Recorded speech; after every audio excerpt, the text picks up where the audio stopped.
അമ്മൂമ്മേ, ക്ഷേത്രത്തിലെ കാശ് ടൗണിലെ ബാങ്കിൽ കൊണ്ട് അടച്ചിട്ട് വരാം. ശരി മോനെ.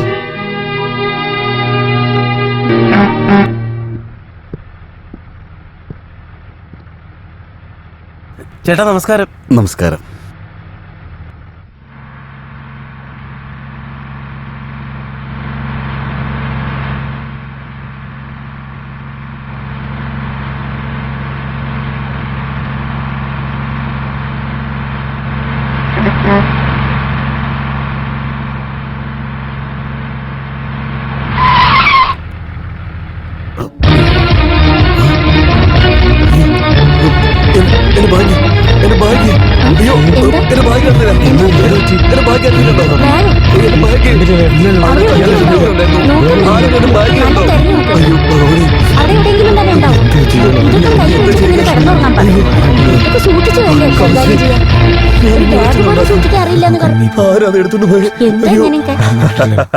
നാട്ടുകാരുടെ പൈസയൊക്കെ ശങ്കരെടുത്തെന്ന് പറഞ്ഞ നീ പോലീസ് സ്റ്റേഷനിൽ കംപ്ലൈന്റ് കൊടു. ഇൻസ്പെക്ടർ ആരാ നിനക്കറിയാലോ? അവന്റെ അനിയനാ.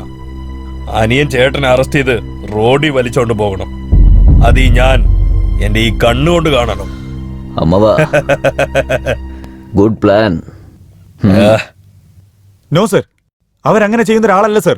നിങ്ങൾ പറയുന്നത് വിശ്വസിക്കണോ അതോ നാട്ടുകാർ പറയുന്നത് വിശ്വസിക്കണോ? നാട്ടുകാരുടെ പണമൊക്കെ മോഷ്ടിച്ചു എന്ന് പറഞ്ഞ് നാട്ടുകാരെ കംപ്ലൈന്റ് വന്നിട്ടുള്ളത്. ചെന്ന് അയാളെ അറസ്റ്റ് ചെയ്ത് കൊണ്ടുപോവാ. 6000 പേരിട്ടിരിക്കുന്ന ഈ കാക്കി ഡ്രസ്സിൽ പോലീസ് എന്ന 3 അക്ഷരത്തിന് അഭിമാനമായി നീ മുന്നിലുണ്ടാവണം. അതാണ് എന്റെ ആഗ്രഹം. ചേട്ടൻ, അനിയൻ, സ്വന്തം ബന്ധം ഇതെല്ലാം മറന്ന് തെറ്റ് ചെയ്ത് സ്വന്തം വീട്ടുകാരായാലും ശരി, ഒരു ദയയും കൂടാതെ നീ അവരെ ശിക്ഷിച്ചിരിക്കണം. അതാണ് പോലീസ് ഡിപ്പാർട്ട്മെന്റിനെ നീ കൊടുക്കുന്ന ബഹുമാനം. എന്താ ആലോചിച്ചോണ്ട് നിൽക്കുന്നേ? എത്രയും പെട്ടെന്ന് പോയി അറസ്റ്റ് ചെയ്യ. Okay sir.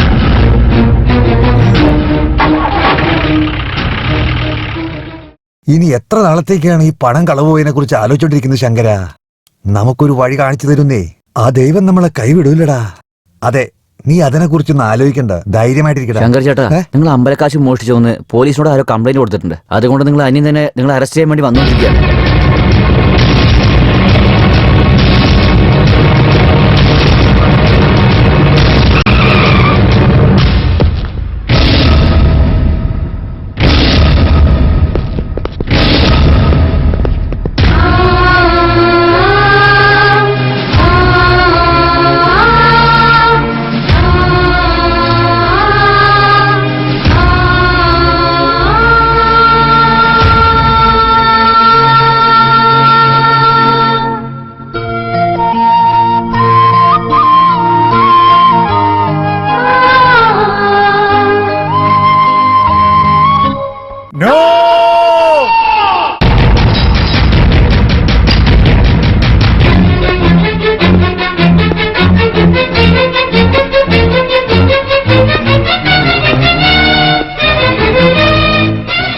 മനുഷ്യനായിട്ട് ജനിച്ച ഓരോരുത്തർക്കും മനസാക്ഷി എന്ന് പറയുന്ന ഒന്നുണ്ട്.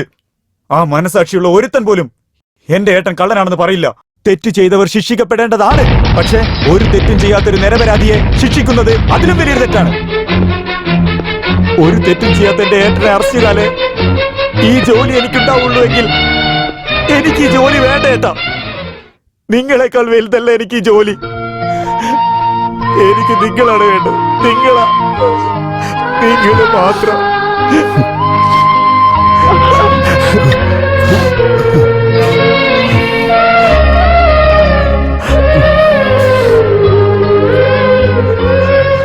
സ്നേഹം തുളുമ്പുന്ന പൂമകളോ, സ്നേഹം തേടും തേനോ, നീ തേടുന്ന വർണ്ണമോ, അമ്മതൻ സ്നേഹം പുൽകുമോ?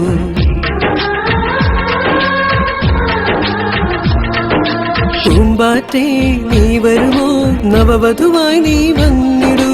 പോരുന്നോ എൻ കൂടെ ആകാശമിതെന്നാലേ, ഈ കണ്ണുകൾ നനയുന്നിതാ. കൺമണി നീയല്ലേ, ഹൃദയത്തിൻ തേനിതാ. സാറേ, സാറിനെ കാണാനാരോ വന്നിട്ടുണ്ട്. വരാൻ പറ. ആയിക്കോട്ടെ സാറേ.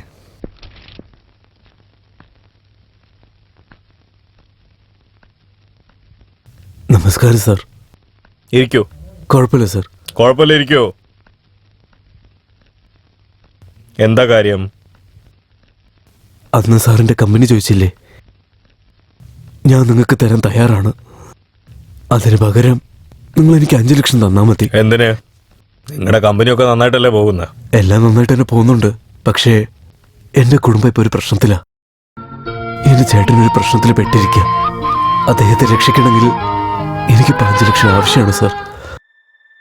ചേട്ടൻ സാർ. പോയി 5 ലക്ഷം ക്യാഷ് കൊണ്ടുപോവാ. ശരി സാറേ. നിങ്ങൾക്ക് പൈസ തരാം, പക്ഷെ നിങ്ങളുടെ കമ്പനി വിൽക്കേണ്ട. അന്ന് നിങ്ങൾ നിങ്ങളുടെ കുടുംബത്തിനെ കുറിച്ച് പറയുമ്പോ ആ കുടുംബത്തിനെ കുറിച്ച് ചില ആൾക്കാരുടെ അടുത്ത് ഞാൻ ചോദിച്ചു. എല്ലാ ചേട്ടനനിയന്മാരെ രാമലക്ഷ്മണൻ പോലെയാ. പക്ഷേ ചില സമയത്ത് അവർക്കുള്ളി ഒരു പ്രശ്നം വന്ന് പിരിഞ്ഞു പോയേക്കുവാ. ശരിക്കുള്ള രാമലക്ഷ്മണനൊക്കെ ആണെങ്കിൽ നിങ്ങളുടെ കുടുംബത്തിനെ കണ്ടാൽ മതി. നിങ്ങളുടെ ചേട്ടനനിയന്മാരെ കാണണം. അപ്പോഴേ അറിയൂ ശരിക്കുള്ള രാമലക്ഷ്മണൻ എങ്ങനെയായിരുന്നു എന്ന്. അവരുടെ കുടുംബത്തിലൊരു പ്രശ്നം വരുമ്പോൾ എന്റെ മനസ്സ് കേൾക്കുന്നില്ല.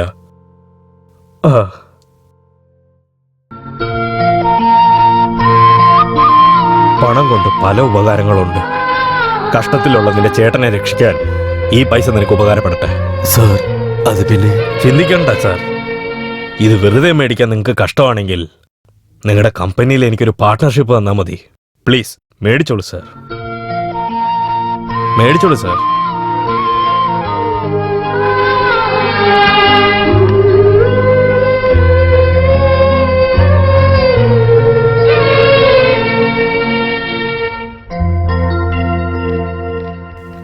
ഇതാ എന്റെ ചേട്ടൻ തരാനുള്ള 5 ലക്ഷം രൂപ പണം. അല്ല മോനെ, ചേട്ടൻ അനുജനായ മാത്രം മതിയോ? ഭാര്യയ്ക്കൊരു നല്ല ഭർത്താവ് ആകണ്ടേ? നീ ഇങ്ങനെ ജോലിയും കളഞ്ഞ് വന്നു നിന്നാലേ ആ കൊച്ചെന്നെ പറ്റി എന്താ കരുതുക? അങ്ങനെ ചിന്തിച്ചാൽ എങ്ങനെയാ ഏട്ടാ? ഇത്രയും വർഷം നോക്കി വളർത്തിയ ചേട്ടനെ അറസ്റ്റ് ചെയ്താൽ ഞാനാണെങ്കിൽ അങ്ങനെ കരുതും. ഇവരിപ്പോൾ ജോലി ഉപേക്ഷിച്ചത് എനിക്ക് സന്തോഷായി. ഇതില്ലെങ്കിൽ മറ്റൊന്ന് കിട്ടും. ഉം? നീ ആള് കൊള്ളാലോ. ഭാര്യയെ നല്ല കാര്യങ്ങളൊക്കെ പറഞ്ഞു പഠിപ്പിച്ചിട്ടുണ്ടല്ലോ. What is this? എന്തിനാ നിങ്ങൾ റിസൈൻ ചെയ്യുന്നത്? Too bad. പോലീസുകാർക്കൊക്കെ സെന്റിമെന്റ്സ് ഉണ്ടാവാൻ പാടില്ലെന്ന്. It's a formality. നിങ്ങളെപ്പോലെ നല്ല ഓഫീസേഴ്സിന്റെ സേവനം നമ്മുടെ ഈ പോലീസ് ഡിപ്പാർട്ട്മെന്റിന് ആവശ്യമുണ്ട്. So there is no chance for accepting your resignation. നാളെ എന്തായാലും ഡ്യൂട്ടിക്ക് വന്ന് റിപ്പോർട്ട് ചെയ്യണം. You may leave now. Please വാങ്ങിക്കോളൂ. Thank you sir. ഗുഡ്.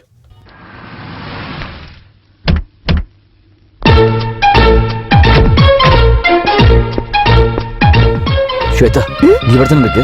ഞാൻ അകത്ത് പോയി എൻ്റെ ഏട്ടനോട് സംസാരിച്ചിട്ടേ പിന്നെ നിന്നെ കൊണ്ടുപോകാം. ശരി.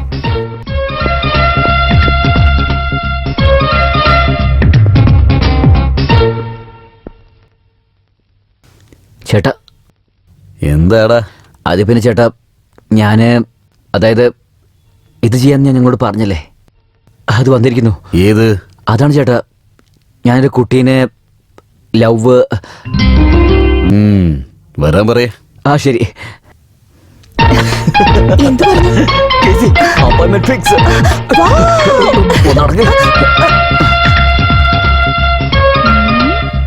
അകത്തേക്ക് വാ.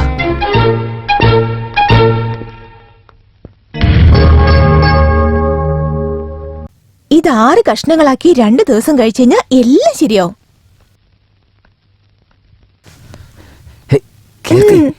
ചേട്ടനോട് നമസ്കാരം പറയും. നമസ്കാരം.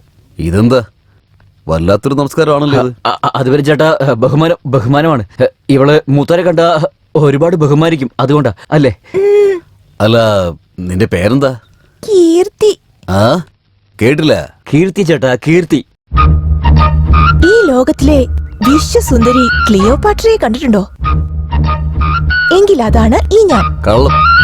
നിന്നെ പ്രേമിക്കുന്ന പെൺകുട്ടി ലോകത്തിലെ വിശ്വസുന്ദരിയായ ക്ലിയോപാത്രയാണ്. ഇവരാണോ നിങ്ങളുടെ ഏട്ടൻ? അതെ. എന്താ? അല്ല അല്ല, എന്ത് പറ്റി? എന്തിനാ കരയുന്നേ? ഇവരെ നിങ്ങളുടെ ഏട്ടനാണെന്ന് അറിയാതെ ഞാൻ അറിയാതെ? അന്ന് ഞാൻ ക്ലിനിക്കിൽ വന്ന ദിവസം ബഹുമാനില്ലാതെ ഞാൻ ഇവരോട് സംസാരിച്ചു. നിങ്ങളുടെ നിങ്ങളുടെ ഏട്ടന് എന്നെ തീരെ ഇഷ്ടാവില്ല. ഈ കല്യാണം ഒരിക്കലും നടക്കില്ല. നിങ്ങളുടെ ഏട്ടന്റെ ആ നോട്ടം തന്നെ കണ്ടില്ലേ? വില്ലനെ പോലെ എന്നെ നോക്കുന്ന ഇവർ നമ്മുടെ കല്യാണത്തിന് സമ്മതിക്കില്ല. ഞാൻ എത്രയധികം ആഗ്രഹിച്ചതാ. കീർത്തി, എല്ലാം ഒരു മിനിറ്റ് തകർന്ന് തരിപ്പണായി കീർത്തി, കഴിഞ്ഞു. നിൽക്കാം, കീർത്തി. ഇതൊന്നും നടക്കാൻ പോകുന്നില്ല. കരയല്ലേ? ഞാൻ പറഞ്ഞ കേക്ക്, ധൃതി പിടിക്കല്ലേ? വേണ്ട, നിങ്ങൾ മറ്റൊരു പെണ്ണിനെ കല്യാണം കഴിച്ച് സന്തോഷത്തോടെ ജീവിക്ക്. അറ്റ്ലീസ്റ്റ് ജനിക്കുന്ന കുഞ്ഞിനെങ്കിലും എന്റെ പേര് വെച്ചാ മതി, കീർത്തിന്ന്. കീർത്തി, കീർത്തി. സുബ്രഹ്മണ്യ, അവള് സുന്ദരിയാണെന്ന് പറ. അവൾ ഈ വീടിന് മരുമകളായി വരാൻ എനിക്ക് സമ്മതമാണ്. പക്ഷെ ഒരു കാര്യം, ഒരു ഗുളികയെ 6 കഷ്ണമായി ഭാഗിച്ച് 2 ദിവസം കഴിക്കണം എന്നുള്ള നിർദ്ദേശം വിട്ടാൽ മാത്രം.